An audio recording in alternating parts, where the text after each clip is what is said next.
अस्सलाम वालेकुम, my name is Zunaira Suleman and I am lecturer of chemistry at Times Institute Multan. Last time जो था वो हमने डिस्कस किया था कि रेडिएशंस के जो है वो कौन कौन से टाइप्स की रेडिएशंस हैं और वो किस तरह से जो है वो काज करती हैं।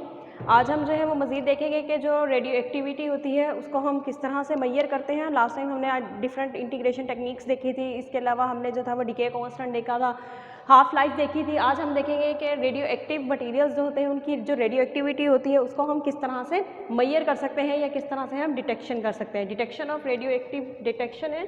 तो आज का जो हमारा टॉपिक है वो है detection and measurement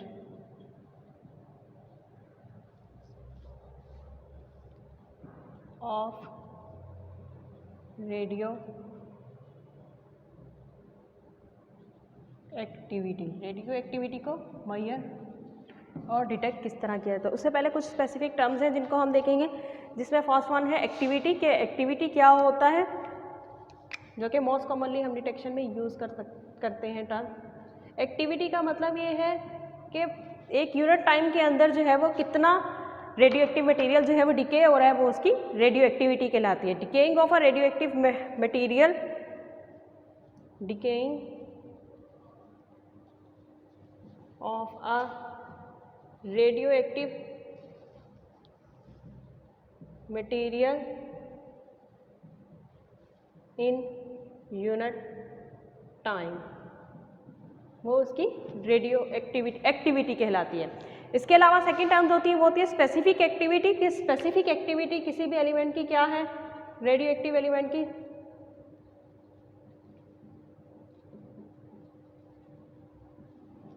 specific activity क्या है। The activity of a radio active material per unit mass is called its specific activity. The activity of a radio active material per unit mass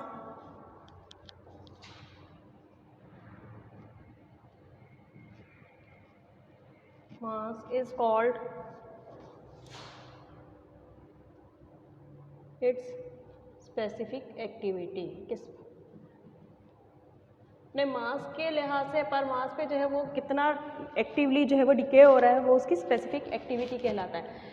next था जो हमारा detection और measurement का था। Basically हमारा detection या मेजरमेंट ऑफ रेडियो एक्टिविटी करने के बेसिक मकसद होते हैं कि हमारे एक तो हमारा मकसद ये है कि हमने डिटेक्शन करनी है कि कौन सा रेडियो एक्टिव मटीरियल है जो रेडिएशन इमिट कर रहा है। सेकंड हमने क्या करनी है, आइडेंटिफिकेशन करनी होती है कि कौन से टाइप के रेडिएशन जो है वो इमिट कर रहा है, कि वो अल्फा हैं, बीटा पार्टिकल्स हैं या फिर वो गैमा रेडिएशंस को इमिट कर रहा है। और जो थर्ड हमारा मकसद होता है वो मैयर करना कि कोई भी जो रेडियो एक्टिव मटीरियल है वो कितनी रेडिएशन जो है या कितनी इंटेंसिटी की है, कितनी अमाउंट के अंदर जो है वो रेडिएशन इमिट कर रहा है। तो बेसिकली डिटेक्शन एंड मेजरमेंट के अंदर हम देखेंगे कि डिटेक्शन करना, आइडेंटिफिकेशन करना और मैयर करना कि कितनी टाइप्स की जो है वो रेडिएशन को इमिट करता है। बेसिकली कुछ कॉमन मेथड्स हैं डिटेक्ट करने के रेडियो एक्टिविटी को। हम वो कॉमन मेथड्स देखते हैं। 5 टाइप्स के कॉमन मेथड्स हैं जो यूज़ होते हैं रेडियो एक्टिविटी की डिटेक्शन के लिए और मेजरमेंट के लिए। Some common methods are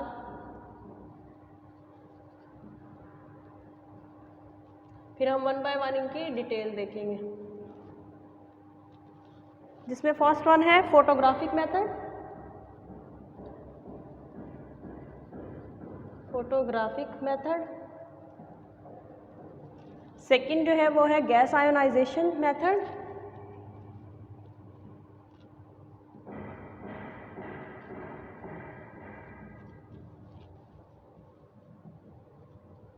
Geiger Muller counter method.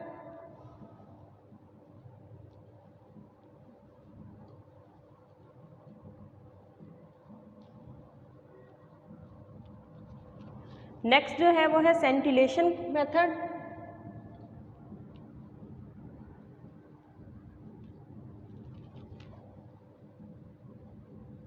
और लास्ट वन है Wilson clouds chamber method. Wilson cloud chamber.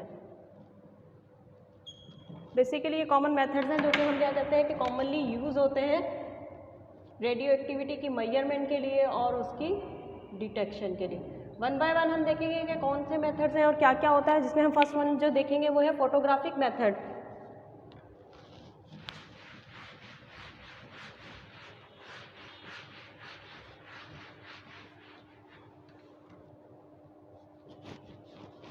Photographic method को जो है वो ऑटो रेडियोग्राफी भी कहते हैं। पहला मेथड जो है वो है फोटोग्राफिक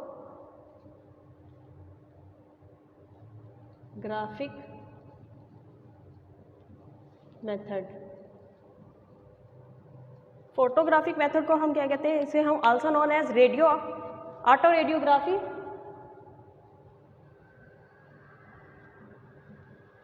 ऑटो रेडियोग्राफी भी कहा जाता है इसको। जनरल हम इसका देखते हैं कि क्या क्या होता है बेसिकली, और ये इसके अंदर जो होता है वो एक फोटोकेमिकल प्रोसेस होता है। Auto radiography it is a photochemical process.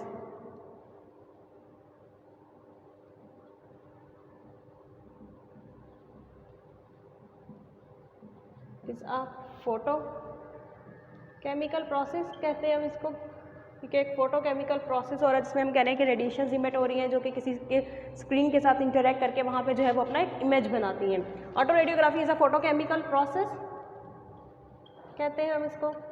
और इसको जो था वो सबसे पहले जिसने इसके ऊपर काम किया, जिसने इसके ऊपर जो है वो डिस्कवर किया, वो था हेनरी बेक्यूरेल ने 1960 के अंदर जो है वो रेडियो एक्टिविटी जो है वो डिटरमिन की थी इस मेथड के ज़रिए। हेनरी बेक्यूरेल ने जो था 1860 में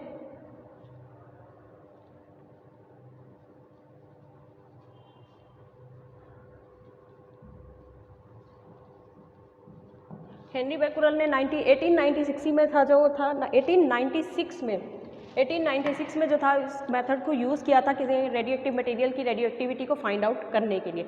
इसमें होता क्या है बेसिकली, इसमें क्या होता है कि इस मेथड के अंदर क्या कहते हैं कि आयोनाइजेशन रेडिएशंस जो भी हमारे रेडियो एक्टिव मटेरियल से इमिट होती है उनके सामने जो है वो एक सिल्वर हैलाइड की बनी हुई फोटोग्राफिक इमल्शन जो है वो प्लेस की जाती है, स्क्रीन की रखी जाती है जो कि सिल्वर हैलाइड से बनी होती है। सामने जो है वो रेडियो एक्टिव मटेरियल प्लेस किया जाता है। जैसे रेडियो एक्टिव मटेरियल प्लेस करते हैं तो क्या होता है, रेडियो एक्टिव मटेरियल्स रेडिएशंस को इमिट करता है। जब वो रेडिएशंस इमिट होती हैं और वो जाके फोटोग्राफिक प्लेट जो होती है सिल्वर हैलाइड की बनी हुई इमल्शन, उसके साथ जब वो इंटरेक्ट करती हैं तो वो उस जगह पे जहाँ पे वो जिस सरफेस के साथ वो इंटरेक्ट करेंगी वहाँ पे वो क्या करेंगी, ब्लैकनिंग कॉज करेंगी। तो जितने सरफेस एरिया के ऊपर ब्लैकनिंग कॉज होती है और जितनी इंटेंसिटी की वो ब्लैकनिंग होती है उसकी बेस पे क्या करते हैं, हम डिटेक्ट करते हैं कि जो भी हमने मटेरियल प्लेस किया था आइदर वो रेडियो एक्टिव है या नहीं। एक चीज़ ये, सेकंड ये कि वो जो ब्लैकनिंग हो रही होती है एरिया की वो उसकी कितनी इंटेंसिटी है, कितनी अमाउंट है, वो बेसिकली हमें बताती है कि कितनी अमाउंट के अंदर ये कितनी जो है वो रेडिएशन जो है वो इमिट की गई हैं। जो हमने वो ब्लैकनिंग ऑफ एरिया होती है उसको या तो हम नेक्ड आई से ऑब्जर्व करते हैं या फिर सेकंड टाइम इंटेंसिटी मेजर करने के लिए डेंसिटोमीटर को जो है वो यूज़ किया जाता है। डेंसिटोमीटर के जरिए जो है वो उस एरिया जहाँ पे वो ब्लैकनिंग हुई है रेडिएशन की इमिशन की वजह से उसकी इंटेंसिटी को मेजर करता है और उसकी बेस पे जो है हम रिलेट करते हैं कि जो भी हमारा मटेरियल था उसे कितनी अमाउंट के अंदर जो है वो रेडिएशन इमिट हुई है। तो ये इसका बेसिक प्रिंसिपल है कि सिल्वर हैलाइड की स्क्रीन के ऊपर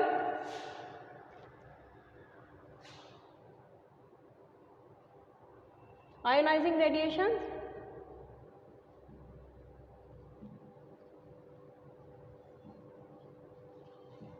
interact with the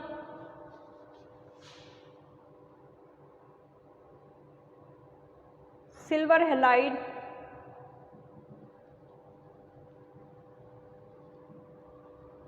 in photographic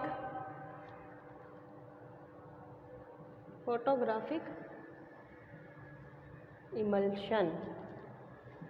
जैसे मैंने आपको सिंपलेस्ट वर्ड में बता दिया कि स्क्रीन होती है, उस स्क्रीन के सामने हम क्या करेंगे, अपना जो भी रेडियो एक्टिव मटीरियल है उसको हम प्लेस करते हैं। इससे जो भी रेडिएशन इमिट होती हैं वो इस फोटोग्राफिक प्लेट के साथ इंटरेक्ट करती हैं। जब वो इस प्लेट के साथ इंटरेक्ट करती हैं तो वो क्या करती है, ब्लैकनिंग कॉज करती हैं। अब ये जो जितना एरिया ब्लैक हुआ होता है और जिस इंटेंसिटी से ये एरिया ब्लैक हुआ होता है उसको या तो हम नेक्ड आई से ऑब्जर्व कर लेते हैं या फिर डेंसिटोमीटर यूज़ करते हैं और उससे हम इंटेंसिटी मेजर कर लेते हैं कि जो भी रेडिएशन इमिट हुई हैं वो कितनी अमाउंट के अंदर जो है वो रेडिएशन इमिट हुई हैं। जो हमारा फोटोग्राफिक मेथड है ये ज़्यादातर कहाँ पे मोस्ट कॉमनली यूज़ होता है कि अगर हमारा कोई भी बायोलॉजिकल मटेरियल्स है जिनके अंदर कोई रेडिएक्टिव मटेरियल्स मौजूद है उनके अंदर से रेडिएक्टिव मटेरियल्स कितने अमाउंट में मौजूद हैं उनकी डिटर्मिनेशन के लिए जो है हम फोटोग्राफिक मेथड जो है वो यूज़ करते हैं। Use for the determination of radioactive materials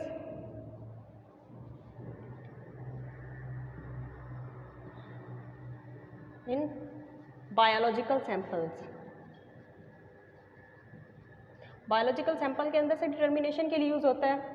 और इसके अलावा क्योंकि हमने क्या कहा कि हम या तो नेक्ड आई से या फिर जो है हम क्या करते हैं डेंसिटोमीटर के जरिए जो है वो फाइंड कर लेते हैं इंटेंसिटी। तो ये बेसिकली हम कह सकते हैं कि ये फोटोग्राफिक मेथड है, ये क्वालिटेटिव मेथड है कि जिसके जरिए हम फाइंड आउट करते हैं कि रेडिएशंस इमिट होती हैं या नहीं, लेकिन कितनी क्वांटिटी के अंदर रेडिएशंस इमिट हो रही हैं वो हम फोटोग्राफिक मेथड के जरिए जो है वो इमिट नहीं, वो मेजर नहीं कर सकते। तो हम कह सकते हैं कि जो फोटोग्राफिक मेथड है वो बेसिकली क्वांटिटेटिव डिटर्मिनेशन के लिए नहीं है, बल्कि क्वालिटेटिवली जो है वो रेडिएशंस की डिटर्मिनेशन के लिए यूज़ होता है। इसके अलावा अब हम क्या करेंगे, नेक्स्ट मेथड देखेंगे। जो नेक्स्ट मेथड है वो है ionisation, gas ionisation method.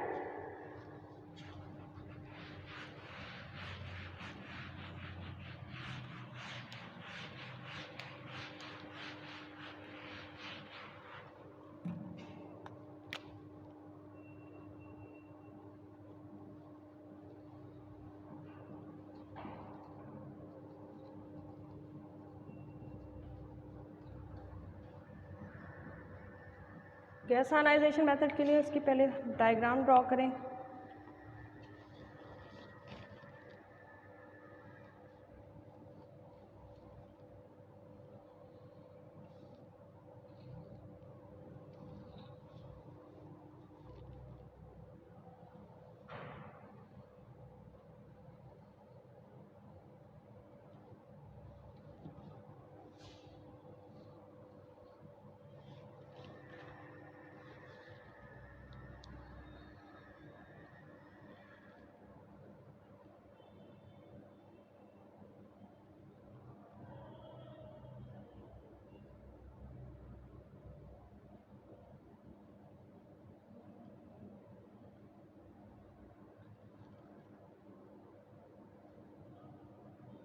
Ammeter,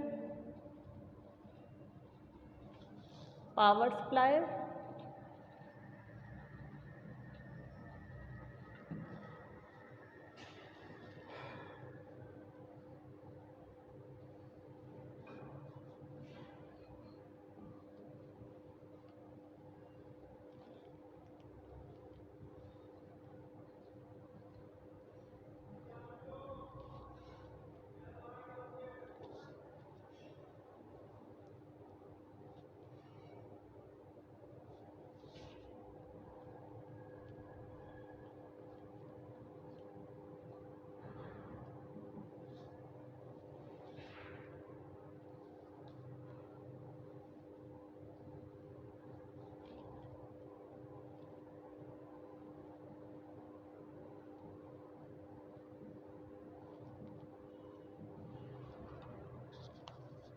ये हमारा रेडियो एक्टिव सोर्स है।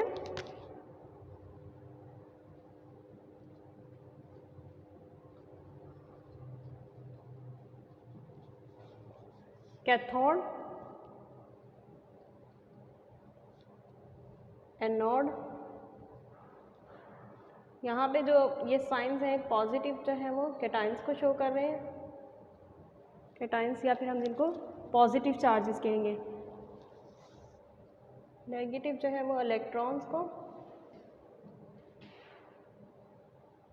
और जो है वो न्यूट्रन को शो कर रहे हैं। यहाँ पे ये हमारा एम मीटर है, ये बेसिकली गैस आयोनाइजेशन चैम्बर है।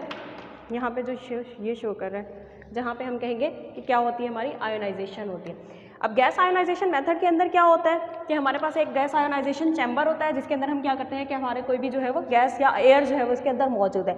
एनोड और कैथोड मौजूद होते हैं। जब हमारी रेडिएक्टिव जो सोर्स है, रेडिएक्टिव एलिमेंट है, उससे जब रेडिएशंस इमिट होती हैं तो हमारे जो चैम्बर के अंदर एयर मौजूद है, उसके अंदर जो गैस मौजूद है वो उसके साथ इंटरेक्ट करती है और उसकी आयोनाइजेशन कॉज करती है। जैसे ही आयोनाइजेशन कॉज होगी तो क्या होंगे, यहाँ पे इलेक्ट्रॉन्स और प्रोटॉन्स, इलेक्ट्रॉन्स और कैटाइंस जो है वो जनरेट होंगे। कैटाइंस जो होते हैं वो क्या करते हैं, कैथोड की तरफ, और जो इलेक्ट्रॉन्स हैं वो एनोड की तरफ, इलेक्ट्रॉन्स जो है वो कैथोड की तरफ और जो कैटाइंस हैं वो कहाँ एनोड की तरफ जो है वो ट्रांसफर होंगे।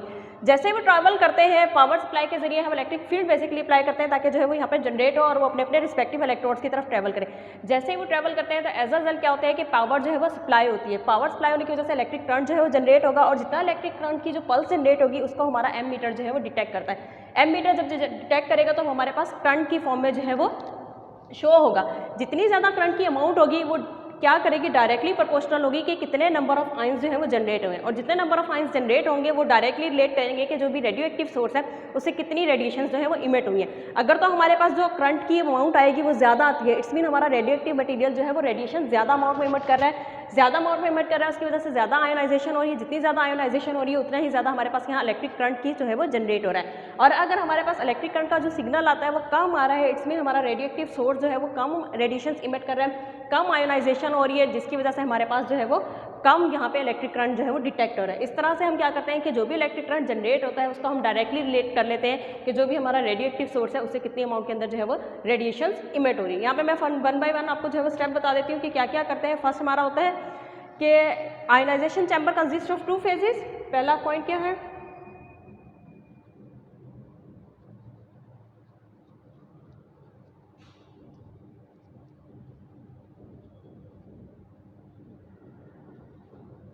टू प्लेट्स के ऊपर कंसिस्ट करता है जिसको हम एनोड और कैथोड कहते हैं, पार्टली सेपरेटेड हैं दोनों। उसके बाद क्या करते हैं, two plates filled with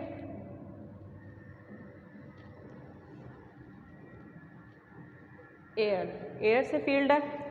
next जो है when radiations pass through then, second step पे क्या होता है कि हम रेडिएशंस पास करवाते हैं। When radiations pass through them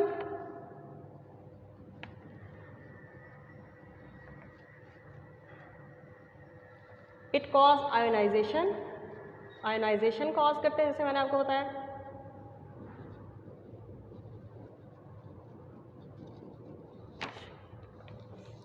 electrons and positive ions formed, electrons और पॉजिटिव आयंस बनेंगे, electrons and positive ions formed, electron move towards the anode,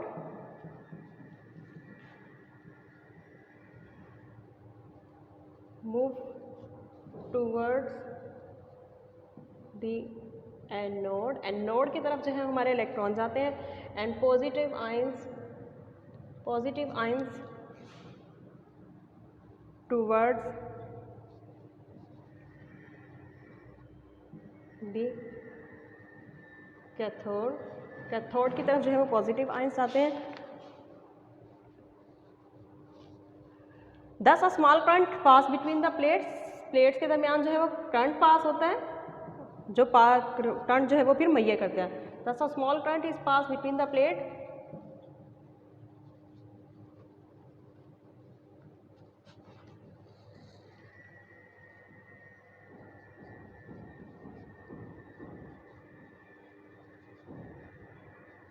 that can be measured with a meter.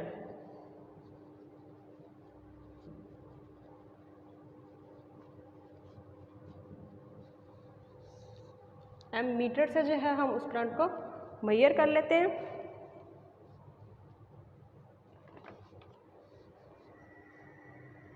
This is directly proportional to the total amount of radiation, और यही current, this current is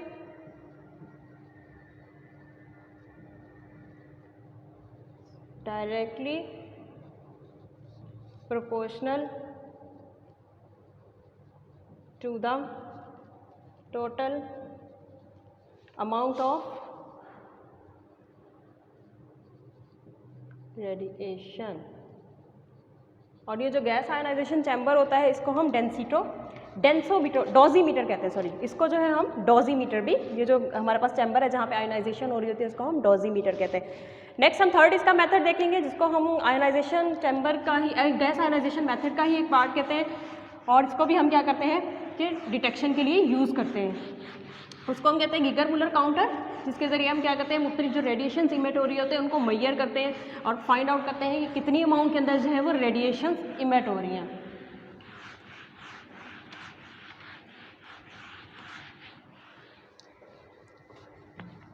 third हमारे पास आ गया Geiger Muller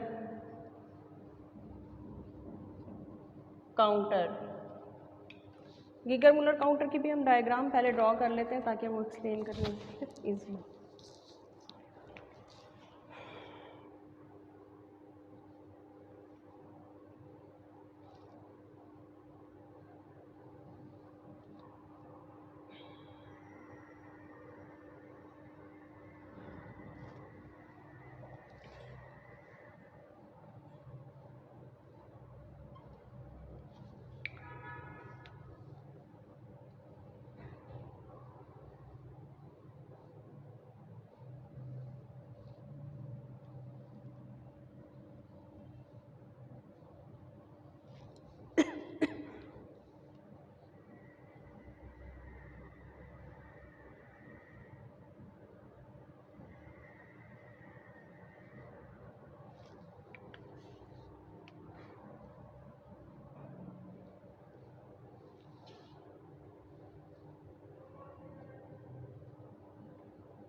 हाँ जी, इसको अब label कर लें। क्या क्या है हमारे पास, इसको हम विंडो, निका विंडो कहते हैं, जहाँ से रेडिएशन जो है वो एंटर होती हैं। ठीक है, ये हमारा पूरे की पूरी कैथोड है। ये हमारे पास एनोड है। कैथोड के अंदर ही जो है वो क्या होती है, गैस फिल की हुई होती है। ये कोई भी हमारा रेडियो एक्टिव का या रेडिएशंस का सोर्स है, जहाँ से जो है वो क्या होती है, रेडिएशंस मिका विंडो से एंटर होती हैं।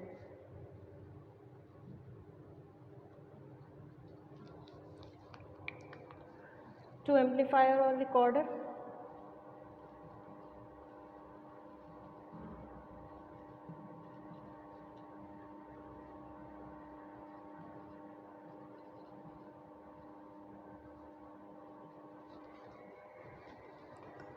ये बेसिकली वही हमारे पास पावर सप्लाई आ गया और ये हमें यहाँ पे हमारे पास रेडिएशन सोर्स आ गया, एनोड, कैथोड और ये सारी चीज़ें आ गई। बेसिकली जैसे मैंने आपको बताया कि क्या है कि ये भी हम गैस आयनाइजेशन चैम्बर की तरह ही हम इसको रिलेट कर सकते हैं। वन बाय वन हम इसके स्टेप्स देखेंगे। गीगर मुलर काउंटर जो है वो मोस्ट कॉमनली यूज़ होता है अल्फा और बीटा की डिटेक्शन के लिए। फर्स्ट इसका क्या है point, device is use for detecting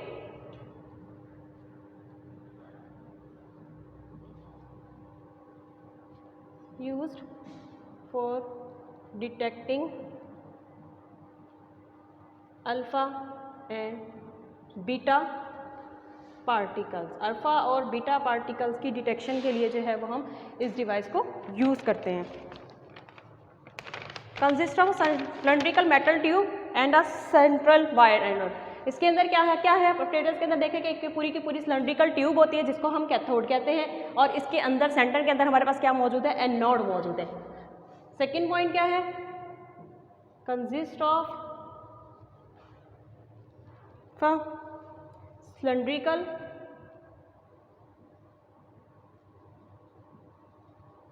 metal tube जो कि हमारा क्या है, कैथोड है,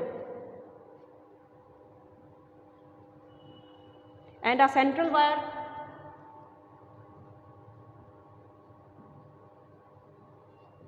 जो हमारा एनोड है, जैसे कि मैंने ऑलरेडी लेबल किया हुआ है। ट्यूब को जो है हम फिल करते हैं आर्गॉन गैस से। This tube is filled with argon gas.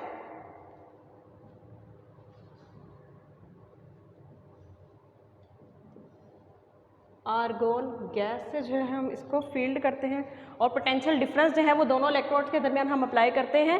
Potential difference जो है वो हम अप्लाई करते हैं दोनों के दरमियान 1000 से 1200 के दरमियान। अब पोटेंशियल डिफरेंस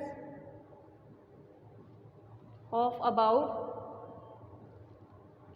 1000 से 1200 वोल्ट का जो है वो हम पोटेंशियल डिफरेंस अप्लाई करते हैं दोनों के दोनों जो भी हमारे पास इलेक्ट्रोड्स हैं। उसके बाद हम क्या करते हैं, जो भी हमारा रेडियो एक्टिव रेडिएशंस का सोर्स है वहाँ से हम रेडिएशंस को एंटर करवाते हैं। जब वो रेडिएशन जो है वो यहाँ पे आती हैं गैस ट्यूब के अंदर, तो यहाँ पे जो गैस फिल की हुई आर्गॉन की गैस, वो रेडिएशंस उस आर्गॉन गैस के साथ इंटरेक्ट करती हैं और उसकी जो है वो आयोनाइजेशन का कॉज करते हैं। आर्गॉन गैस की जब आयोनाइजेशन होगी तो हमारे पास क्या होंगे, पॉजिटिव आयन, ठीक है, प्लस हमारे पास जो है वो इलेक्ट्रॉन्स जो है वो जनरेट होंगे। अब पॉजिटिव आयंस के यहाँ पे जाएंगे, हमारे पास जो है पॉजिटिव आयन और जो इलेक्ट्रॉन्स हमारे पास जनरेट हुए हैं वो अपने रिस्पेक्टिव इलेक्ट्रोड्स की तरफ जो है वो ट्रैवल करेंगे। जैसे ही वो अपने रिस्पेक्टिव इलेक्ट्रोड्स की तरफ ट्रैवल करते हैं तो उससे क्या होता है कि एक पल्स जो है वो जनरेट होती है। जब पल्स वो जनरेट होती है तो हमारा एम्पलीफायर पल्स, उस पल्स के जनरेट के होने की वजह से एक नॉक प्रोड्यूस होती है। उस नॉक को क्या करता है कि हमारा एम्पलीफायर जो है वो एम्पलीफाई करके क्या करता है, रिकॉर्डर के पास भेजता है और वो रिकॉर्डर जो है वो उसको रिकॉर्ड करता है। अब जैसे जैसे इसकी आयोनाइजेशन होती रहेगी हमारे पास इलेक्ट्रॉन्स और जो पॉजिटिव आयंस जनरेट होते रहेंगे वो अपने रिस्पेक्टिव इलेक्ट्रोड्स के पास ट्रैवल करते रहेंगे। जैसे जैसे वो अपने रिस्पेक्टिव इलेक्ट्रोड्स के पास ट्रैवल करेंगे तो क्या होगी, एक पल्स जनरेट होगी। उस पल्स को हमारा एम्पलीफायर जो है वो डिटेक्ट करेगा, एम्पलीफाई करेगा और रिकॉर्डर जो है वो सिग्नल की फॉर्म में उसको मेजर करना स्टार्ट करेगा। जैसे जैसे स्ट्राइक करते हैं, जितना टाइम वो स्ट्राइक करते जाएंगे उतनी ही हमारे पास रिकॉर्डिंग के अंदर, इसीलिए इसको काउंटर कहा जाता है कि जैसे ही वो स्ट्राइक करते हैं हमारा जो रिकॉर्डर होता है वो काउंटिंग करना स्टार्ट कर देता है। मेथड जो है वो बहुत ज़्यादा सेंसिटिव मेथड है कि अगर कम छोटा से छोटा भी जो है वो इलेक्ट्रॉन या प्रोटॉन जो है वो जनरेट होता है तो वो जाके स्ट्राइक करेगा। बहुत ज़्यादा सेंसिटिव मेथड है और इसको हम क्या कर सकते हैं कि क्वांटिटेटिव एनालिसिस के लिए जो है या क्वांटिटेटिवली डिटर्मिनेशन के लिए जो है वो हम इस मेथड को यूज़ कर सकते हैं। बाकी मजीद जो है वो फर्दर 2 टाइप्स और हैं डिटेक्शन और मेजरमेंट की, वो हम नेक्स्ट लेक्चर के अंदर जो है वो डिस्कस करेंगे। Thank you.